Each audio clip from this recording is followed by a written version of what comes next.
Mon nom est Diane Poirier. J'ai donné ma vie à Jésus le 31 mai 79 en Gaspésie. C'était un moment vraiment inoubliable. Ça va faire déjà 42 ans bientôt. Comme Louise disait, ben, je suis née dans un petit village, New Carlisle. Ma mère, comme elle disait, avait 18 enfants, mais c'est qu'elle a perdu beaucoup de bébés pour qu'il nous en reste 14, puis après ça 13. Mais euh, mon premier contact avec la mort a été mon petit frère, euh, Jean Roy, c'est son nom. Il est décédé, mais comme un accident de chasse. J'avais à ce moment-là 10 ans, puis lui, il avait 7 ans. C'est un de mes frères qui l'a tué. Une balle est partie vraiment imprévisible là, de sa carabine. Il y avait beaucoup d'enfants autour de lui, mais la balle a été directement dans son cœur. Tu sais, c'était assez spécial. Et c'est la première fois que moi-même, je n'ai pas été au chalet. Peut-être que j'ai été préservée à ce moment-là. Mais ce que je me souviens de cet événement, c'est où j'étais, ce que je faisais. Euh, euh, Tout ce qu'on fait, c'est comme si le temps arrête. La mort donne un choc au point qu'on dirait le temps s'arrête. Je me rappelle aussi, le curé nous avait dit que c'était comme un petit ange qui était au ciel, qu'on pouvait le prier, mais ce vide me laissait perplexe. Où était-il? Qu'est-ce qu'il y a l'autre bord? Tu sais? Mais avec tout ça, je devenais alors le bébé de la famille avec ma jumelle. C'est spécial parce que après toute, ma maman avait vu sa sœur qui avait des jumelles. Elle l'enviait. Alors, elle rêvait d'avoir des jumelles. Puis imaginez-vous, après tant d'enfants, elle a eu nos deux. Puis c'est nos deux qui ont accepté Jésus quand même là, plus tard. Euh, je ne sais pas si maman croyait à ce moment-là, comme qu'on nous a beaucoup enseigné, que les enfants euh, ils étaient sauvés en étant où le curé, il ne fallait pas empêcher les familles dans le temps. On ne sait pas jusqu'à quel point, tu sais. Mais euh, maman, dans ce temps-là, ils surveillaient leur grossesse, je pense bien, et tout ça. Alors, une maman qui allaitait, qui était enceinte, ben, le curé passait et disait non, non, t'empêches la famille. Alors, ils n'ont eu beaucoup. C'est comme je vous dis, ça a eu en sorte qu'elle a eu deux belles jumelles. Je regarde mon passé, on était une grande famille très catholique, avec notre banc dans l'église désigné à l'église catholique. Mes parents payaient deux bancs. On nous enseignait aussi que dans ce temps-là, pour aller au ciel, ben, on devait faire nos 9 premiers vendredis du mois. Et cela sans en manquer un. Euh, Au point que j'en ai manqué un. Et j'ai recommencé tous mes 9 premiers vendredis du mois pour être sûr que j'allais au ciel. Et aussi, on nous disait que notre curé était très fervent à la Sainte Vierge. Fait qu'il fallait dire trois Je vous salue Marie sincère le soir pour être sûr. Alors, je voulais tellement aller au ciel que je les disais sincère, sincère. Assez que lorsque je les disais, je m'arrêtais souvent comme Je vous salue Marie, pleine de grâce. Tu sais. Mais j'avais de la difficulté que ce mot-là, je n'arrivais pas à comprendre pleinement le pleine de grâce. Mais je faisais tout pour le dire sincère parce que euh, j'essayais bien, mais ça bloquait là, mais je voulais tellement, comme je vous dis, aller au ciel. Puis, à l'âge de 30 ans, nous étions un groupe d'amis inséparables. C'est incroyable, mais tu sais, dans un petit village, hein, on est des belles gangs, puis on suit, on suivait partout avec nos roulottes. Et un jour, dans un moment de détresse, je réalise que ça ne pouvait pas continuer comme ça. Euh, je me souviens qu'un soir, j'ai supplié sincèrement. J'ai dit à Dieu, aide-moi. Je me souviens de m'avoir mis à genoux dans ma chambre et j'ai vraiment supplié d'une façon spéciale. Et après cette prière, il s'est passé que, je l'ai compris plus tard, dans les 2 semaines qui ont suivi, je trouve une Bible. Je vais chez ma belle-sœur, qui est très catholique, et ma petite fille, elle, âgée à ce moment-là de 5 ans, elle s'en va dans la chambre de ma belle-sœur. Et lorsque je vais la chercher, elle avait un petit livre dans les mains. Elle avait une petite Bible, comme celle-ci, très petite dans le temps. Je la trouvais belle, je la feuilletais pendant que j'étais dans la chambre, mais c'était la première fois que j'avais une Bible dans les mains. Je ne l'avais jamais lue, je n'avais jamais lu une Bible. Alors, je reviens vers ma belle-sœur et je lui demande où qu'elle s'était procurée cette Bible.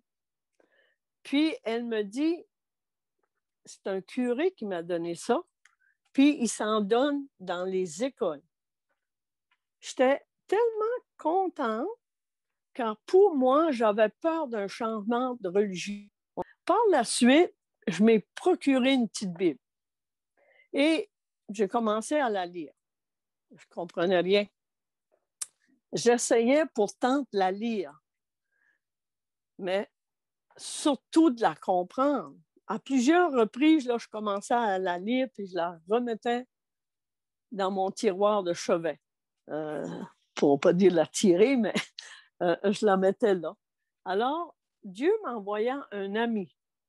Cet ami-là s'appelle Gabriel, qui, auparavant, avant que j'accepte Jésus, on lisait des livres de psychologie ensemble. On avait lu Jonathan Goilan, Vouloir ses pouvoirs, tout ce qu'on pouvait, en fait, livres de psychologie. Puis, Gabriel, lui, il était parti à Beijing pendant 6 mois où il avait vécu une expérience personnelle avec Dieu. Fait que moi, quand je suis revenue, quand lui était revenu de la Beijing, je reviens, tout bonnement, je dis, Gabriel, as-tu d'autres livres psychologiques à me passer, tu sais, à me prêter? Ça va pas depuis un certain temps, je dis. Et j'ai besoin de motivation. Fait, lorsque je lui ai demandé un livre de psychologie, il m'a dit, j'ai trouvé quelque chose de mieux que la psychologie. Puis là, il me dit, la Bible. Ben, j'ai dit, justement, je n'ai une. J'essaie de la lire, j'essaie de la comprendre. Je ne comprends rien là-dedans. Je trouve même ça ennuyant. Puis chaque fois que je la lis un peu, je la remets dans mon tiroir, dans mon chevet. Je ne comprends pas. Fait que là, Gabriel, il me regarde puis il dit, il y a une clé pour comprendre la Bible. Hein? Une clé. Je lui répète, là. Voyons, t'es sûr, une clé. Je comprends la Bible, je la lis, je la comprends. T'es certain, là, je ne change pas de religion? C'est toujours notre peur, hein? Alors, oui, il me dit, tu la lis, tu vas la comprendre. OK. Alors, il m'invite à une réunion. Il dit, je peux aller te chercher. Je dis, non. Si tu veux, OK, mais moi, je dis non, parce que si je te dis que je vais aller, j'y vais. Je suis comme ça. Alors, le soir venu, je suis allée à cette réunion. Puis, c'est incroyable, hein? En m'en allant à cette réunion, c'est incroyable le combat qu'on peut avoir. Gabriel, Dieu, Satan me met dans la tête, tu ne pourras plus faire ceci, tu ne pourras plus faire cela, ou quoi que ce soit. Et là, je me dis, non, je ne refuserai pas le Seigneur Jésus dans ma vie pour des ceci ou cela, là, tu sais. Mais c'est pour vous dire à quel point qu'on a un combat. Avant, en arrivant à cette réunion, je trouvais la réunion spéciale, intime. C'était dans une maison privée. Ce n'était pas mon genre. Là, on s'est séparés pour prier, les hommes en haut, puis les femmes en bas. Puis là, on priait. Et je voyais là, une d'elles prier intense, si intense. Là. Puis elle remerciait le Seigneur. Elle disait, Seigneur, merci qu'on est 12 comme les 12 apôtres. Moi, j'ai levé un œil et dit, la semaine prochaine, ils vont être 11. C'est vraiment pas du tout mon style, là. Alors, pour moi, là, j'étais sûre de ne plus revenir à cet endroit-là. Et il faut dire, comme on n'a pas le côté spirituel en nous, c'était pas mon style. Euh, alors, j'étais plutôt une femme qui organisait beaucoup de soirées, beaucoup d'organisations. C'était complètement un monde différent. Alors, quand cette prière-là a été terminée, on s'est réunis, des discussions commencèrent. Comment aller au ciel? Peut-on acheter notre ciel? Comme on nous a dit souvent, hein? Si tu es une bonne personne, puis donner des messes pour ceux qui sont décédés. Et là, j'ai avoué que c'est vrai, on ne peut pas acheter notre ciel comme exemple des messes, je suis d'accord, tu sais. J'ai dit, ben ma religion est correcte, là, mais tu sais, il y a des, des petites choses contraires, mais quand même, tu sais. Alors, c'est vrai qu'on on peut vraiment pas acheter. Alors, là, je continue, j'avoue que je ne crois pas à ceci, cela, puis dans ma tête, c'est incroyable ce qu'on s'accroche à une religion, je me suis aperçue.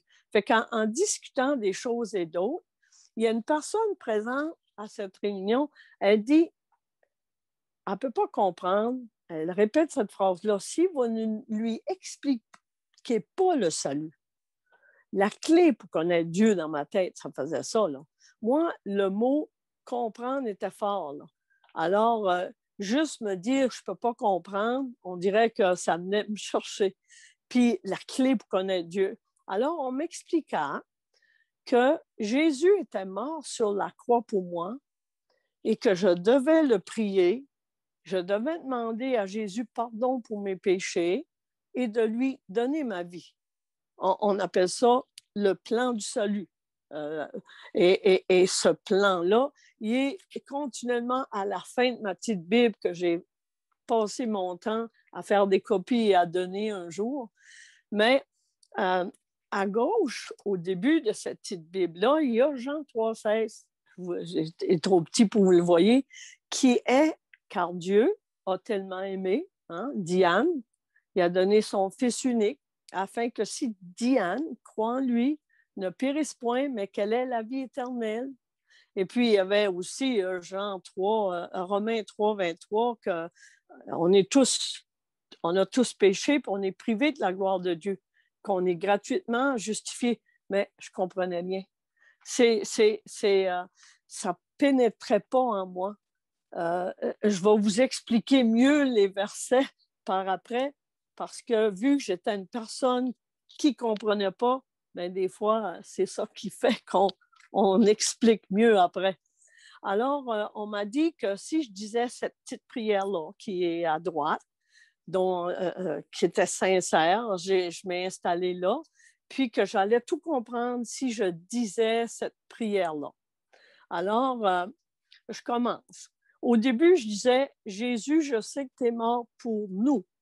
Là, ils m'ont arrêté. Ils m'ont dit, c'est pas nous, il faut que tu dises, c'est toi seul. C'est Jésus, il est mort pour toi, là. Oublie le monde entier. OK. Alors, c'est incroyable, hein? On a tout le temps appris à dire nous là-bas. Après 5 fois que je fais baisser la tête à tout le monde, il me faisait pitié à la fin. Il était patient. Je disais, OK, je vais le redire. Baissez vos têtes et je recommençais. Fait qu'après 5 fois, j'ai dit à une, je peux-tu appeler? Eux autres, ils ne savaient pas ce qui se passait dans ma tête, mais il y en a une, elle était contente. Là. Oui, laissez-la appeler. Je pense qu'il était rendu 10h30. Alors, j'essayais d'inviter Jésus dans ma vie, dans mon cœur, mais mon esprit était continuellement ailleurs. J'étais inquiète parce que j'avais placé ma petite chez la voisine, puis je n'étais pas sûre si mon mari avait été la chercher. Alors, chaque fois que j'allais pour prier, il y a quelque chose qui nous bloque. Hein? Alors, c'est incroyable le combat qu'on peut avoir avant de connaître Dieu. Après avoir fait baisser la tête, comme je vous dis 5 fois, cette dernière fois, là, je me suis réassise avec ce petit groupe Puis je leur ai demandé de nouveau de baisser la tête pour prier.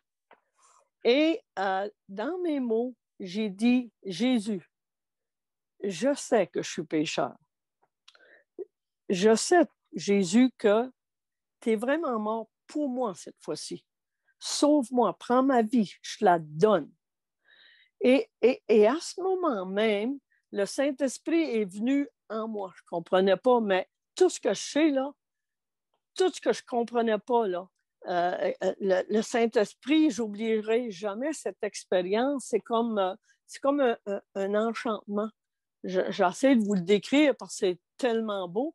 Alors, vu que je ne comprenais pas les Écritures que je lisais auparavant, bien, tout se défilait dans ma tête. Comme tantôt, on disait, quand ils m'ont montré Romains 19, hein, que vous savez sans doute que si on confesse Jésus de ma bouche, je confesse le Seigneur Jésus, puis si je crois dans mon cœur que Dieu l'a ressuscité des morts, tu seras sauvé. Ça me frappait que ça soit « tu seras sauvé », parce qu'on n'était jamais sûr de cela avant. Puis aussi, on pouvait être certain d'aller au ciel. Ce mot-là a pénétré en moi là, d'une façon incroyable, là, que je suis ici-bas sur la terre, puis que je peux être sûr d'aller au ciel. Mais en plus, le verset suivant, c'était marqué « Celui qui croit en moi ne sera point confus ». Ça, c'était le mien. Hein? Là, Dieu me parlait très fort en dedans. Il me disait, si tu étais confuse, c'est parce que tu n'avais pas la foi. Alors, je comprenais qu'en recevant le Saint-Esprit, la foi naît en nous. On n'a pas la foi tant que Jésus n'a pas venu habiter en nous. Je comprenais enfin beaucoup de versets que j'avais lus. Beaucoup de versets me revenaient à l'esprit. Tu sais, quand on était même avant, on a entendu ça souvent, Jésus a dit « Je suis le chemin ». Pas le chemin de fer, on va dire comme les Gaspésiens, des fois, mais je suis le moyen, je suis la vérité, je suis la vie. La vie, c'était la vie éternelle. Et il s'est écrit « Nul, personne ne vient au Père que par moi ». Le contact est enfin rétabli. J'ai jamais oublié, c'est un peu comme, je vous dis, disons, Dieu est là, puis moi, je suis ici. Mais quand on demande pardon à Jésus, le contact se rétablit. D'ailleurs, dans 2 Corinthiens 5, 18, Dieu dit que le contact il est rétabli avec Dieu. On lui parle, il nous entend tout le temps. Alors, ce même soir, j'arrive à la maison, je m'assois avec ma petite Bible, puis c'était drôle, je la collais partout sur moi, tu sais. Et c'était écrit, j'ai ouvert en arrière pour une première fois, j'aurais été gênée de mettre mon nom en arrière. Et j'ai écrit ma date et c'est là que 2 Corinthiens 5, 18 qui dit « Il leur ouvrit ce même soir en arrivant, je vous dirai après, quand j'ai écrit 31 mai 1979, tout était changé en moi. Je raffolais de la comprendre. Je regardais à la dernière page plus bas où c'était plein d'assurance du salut. Jean 5, 24, que j'ai tellement aimé, c'était « Oui, vraiment, je vous l'assure, celui qui écoute ce que je dis et qui place sa confiance dans le Père qui m'a envoyé, dès à présent, il a la vie éternelle. Il ne sera pas condamné. Il est passé de la mort à la vie. » Je pourrais dire que j'étais folle balai de comprendre ces versets. Quand on lit après cette expérience, tout est différent. Je répétais là, le verset, je me disais, oui, je vous l'assure. J'étais là, oui, oui, je t'écoute, je t'écoute. Oui, je t'écoute, Seigneur. J'ai confiance en toi. On dirait qu'on vit, on est dans le verset, là, tu sais. Puis là, quand on disait que celui qui, oui, possède la vie éternelle, alors je dégustais chaque mot, je les répétais. J'aimerais tellement là, vous exprimer à quel point c'est grandiose. ce que j'ai vécu à ce moment-là, là, le Saint-Esprit nous parle, il vient, il demeure en nous. Des fois, là, quand je parlais dans ma famille, j'aurais aimé leur pogner le cerveau, là, puis pouvoir leur, leur faire comprendre ce qui était en moi. Là, c'est tellement fort, là, tu sais. Puis aussi, vous êtes passé de la mort à la vie. Je n'étais plus séparée de Dieu. Le verset qui dit « Vous êtes passé des ténèbres à son admirable lumière » fut mon verset encore là de comprendre, je ne suis plus dans le noirceur, je suis plus dans... j'ai compris à quel point Satan nous tient liés. Avant cela, la crainte des choses, de ceci, de cela, c'est incroyable, mais Satan nous met une idée ridicule dans la tête. Tu sais. On a peur que si on veut accepter Jésus, mais il faut lâcher prise, un peu comme quelqu'un qui se jette dans le vide. Tu sais. Puis, vous donner un exemple à quel point que Dieu, quand il est en nous, c'est le lendemain, je me souviendrai tout le temps quand j'ai ouvert ma Bible, j'étais dehors, puis je prenais ma petite Bible, puis j'étais touchée. En l'ouvrant, je tombe dans Jean 16, 24. C'était écrit ceci. C'est pour ça que je vous dis comment Dieu il cherche à nous parler. C'était marqué « Jusqu'à présent, tu n'as rien demandé à mon nom. » Là, j'étais là, ben c'est vrai, je ne te connaissais pas. Je jase avec Dieu, moi, dans mes versets. Hein. Alors, demandez, vous recevrez, afin que votre joie soit parfaite. Ah oui, votre joie soit complète. Ben, j'ai dit, fait qu'il fait beau, parce qu'il faisait sombre. Il se met à faire beau, alors j'étais un peu comme vraiment, je manquais de tomber à terre. Le soleil s'est pointé et tout, tu sais, mais par après, hein, j'ai changé mes demandes, qui étaient, mais des fois, si on a vraiment quelque chose de spécial, mais Dieu me montrait par là, demande-moi, moi je t'entends tout le temps et je suis toujours là. Jésus me disait souvent, quand il continuait à se révéler en moi, tu ne me connaissais pas avant. Je veux te faire connaître à toi maintenant. C'est pour ça que je t'ai envoyé ce verset-là. Demande-moi quand ça ne va pas. Et c'était des fois, là, il nous arrive un petit pépin, n'importe où ce que je vais, je fais tout le temps, OK, on s'arrête, on va prier. Parce que Dieu m'avait montré ce verset-là. S'il y a quelque chose qui ne va pas. Alors, par après, je comprenais déjà lu les versets que j'avais lus de l'Église catholique comme auparavant, que Jésus était le seul moyen, qu'on ne pouvait pas atteindre Dieu du tout sans passer par Jésus.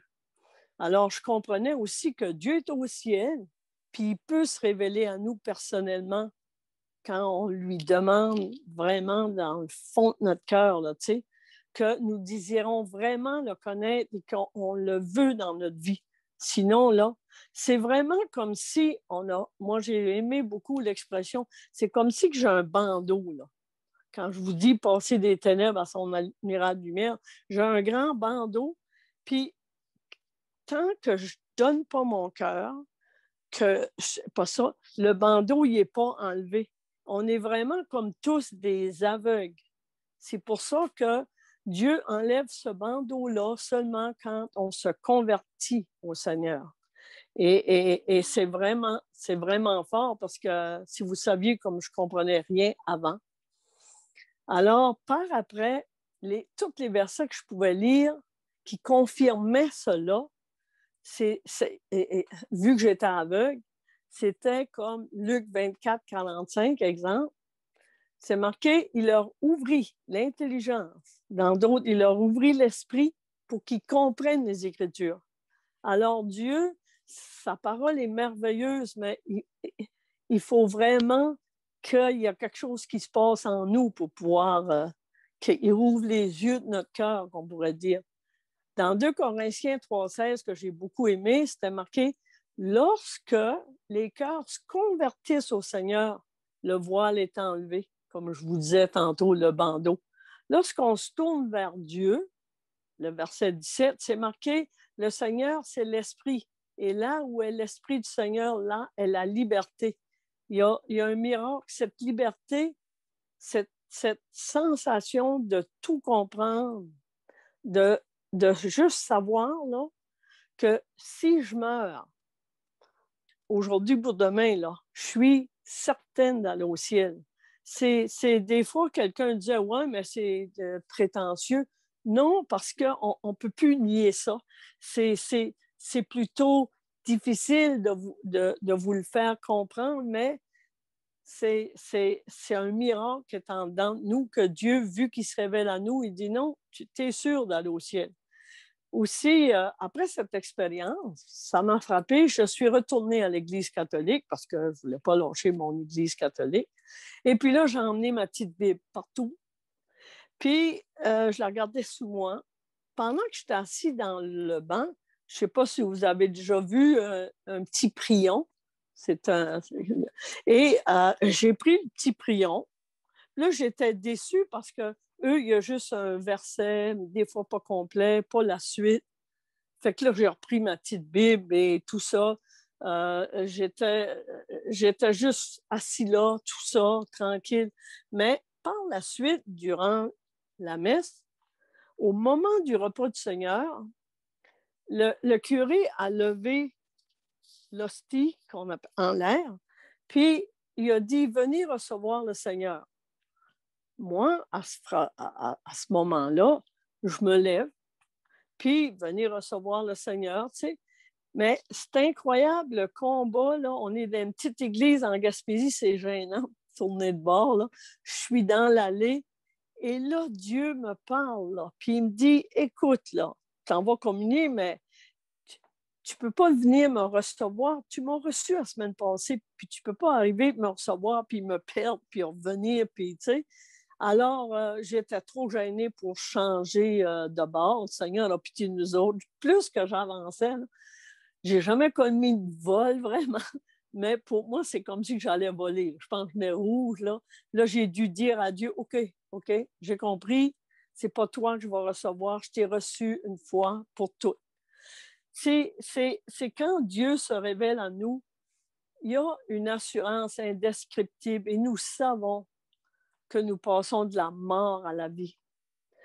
Nous savons qu'on passe des ténèbres à son admirable lumière. C'est pour ça que je vous répète, on sait qu'on passe de l'enfer au ciel. Le contact est rétabli avec Dieu. Il nous parle, il nous entend toujours. Je me souviens, moi, j'ai eu un contact personnel avec Dieu si fort à un moment donné, puis Dieu me rappelait des souvenirs, puis il me disait, Diane, je t'entends tout le temps, moi. Quand tu as remarqué dans des gros problèmes, tu t'en allais dans ta chambre lire, puis je te répondais avec la parole. Parce que la parole nous parle, nos amis nous répondent. Mais ce que j'ai aimé aussi, c'est Matthieu 28, 20, le dernier verset, mais qui dit, je serai avec vous tous les jours jusqu'à la fin du monde.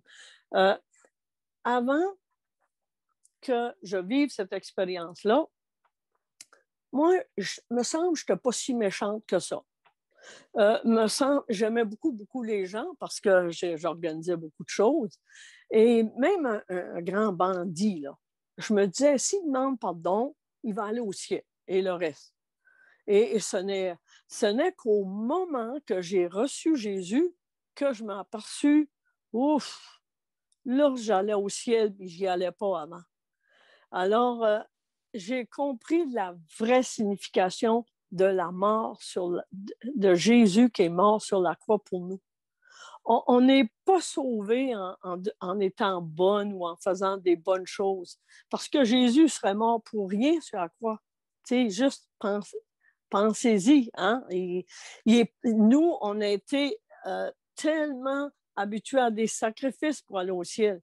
Alors, j'ai eu un lourd fardeau pour les âmes à partir de ce moment-là.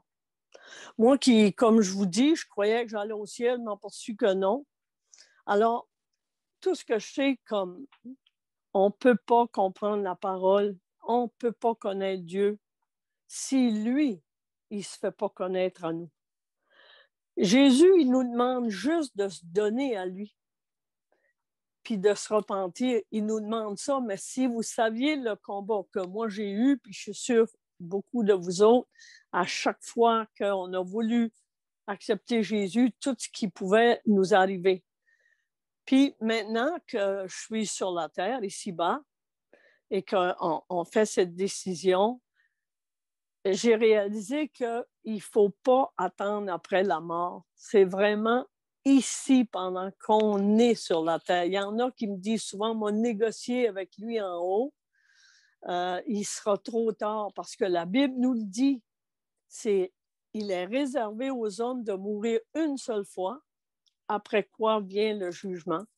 Ça, c'est écrit dans Hébreux 9, 27. Je pourrais vous rajouter, moi, un verset qui m'a touché, c'est dans Jean 1, 12 à 13. C'est marqué, certains l'ont reçu, OK? Ils ont reçu Jésus. Ils ont cru en lui. Alors, c'est écrit, il a donné le pouvoir de devenir enfant de Dieu. Alors, ils ne sont pas devenus des enfants de Dieu par une naissance naturelle, ni par une volonté humaine, mais c'est Dieu qui leur a donné une nouvelle vie. C'est comme Jean 3,3 qu'on connaît beaucoup, c'est ce qu'on appelle naître de nouveau. Et il faut naître de nouveau pour vraiment comprendre toutes ces choses-là. On ne naît pas enfant de Dieu. C'est ce qui m'est arrivé. Puis, tu sais, au début, je vous disais, c'est spécial, il est souvent utilisé, Romains 3, 23. Comme je disais au début, ce verset, je ne comprenais pas. Il est spécial. Parce que quand je vais à des places, le monde aussi font la même chose. C'est marqué, tous ont péché. Ça, c'est facile à comprendre. On sent tous qu'on est pécheurs. Mais c'est écrit, ils sont privés de la gloire de Dieu.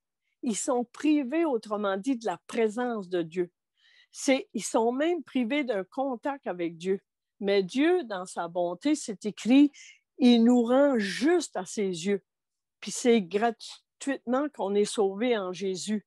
Alors, c'est juste lui qui nous délivre du péché. Quand Dieu nous délivre du péché ou quand on lui demande vraiment pardon, c'est que Dieu se révèle à nous. Il nous délivre, on se sent léger, on se sent... il ne nous voit plus pécheurs parce qu'il a payé à la croix pour nos péchés.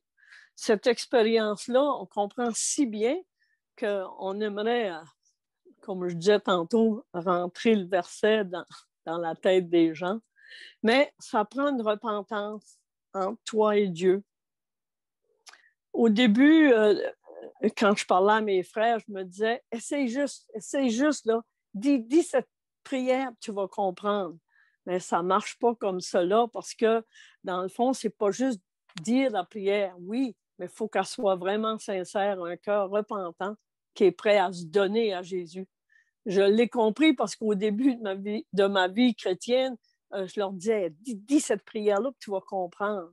Mais c'est vraiment... et puis, un des derniers versets aussi, c'était Apocalypse 3,20, qui a été pour moi, Dieu disait, je me tiens à la porte de ton cœur et je frappe. Si quelqu'un entend ma voix et m'ouvre la porte, j'entrerai chez lui, je dînerai avec lui, je souperai avec lui, moi je fais ça, et lui avec moi. Alors Dieu, il se tient près de toi, près de moi. Il frappe à la porte de ton cœur. Si tu dis oui, je te veux dans ma vie, puis si tu ouvres la porte de ton cœur, laisse-moi te dire que tu vas t'apercevoir quand il vient chez toi, puis qu'il dîne avec toi. C'est tellement formidable et réel. Parce que même moi, à un moment donné, quand ça n'allait pas, là, je revenais sur ce verset-là, même après 10-20 ans au Seigneur, puis je disais, bon, j'ai besoin d'un bon souper avec toi, là. Je nommerai pas tout ce qu'il y avait dans le souper, mais j'ai besoin d'un temps avec toi. Alors, il faut vraiment, comme je disais, pour finir, qu'il faut donner vraiment notre cœur, notre vie à Jésus pour comprendre.